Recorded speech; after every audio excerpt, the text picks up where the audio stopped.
এই যে 1 মাসের বাজার করে নিয়ে আসলাম টুকিটাকি।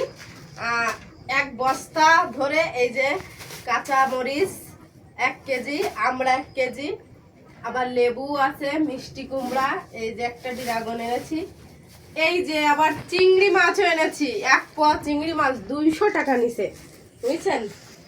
তারপরে তেলাপিয়া মাছ, এই যে ওল, পেঁপে, পেঁয়াজ, এই যে রসুন,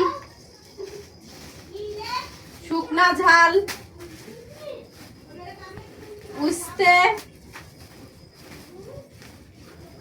আর 1 বস্তা আলু। এই যে দেখেছেন, এই যে হাটে গেছিলাম, আমাদের এইখানে হাট বসে, সেই হাট থেকে যে কিনে নিয়ে আসলাম। আর 1 বস্তা চাউলটা ড্রামে ঢালা হয়ে গেছে।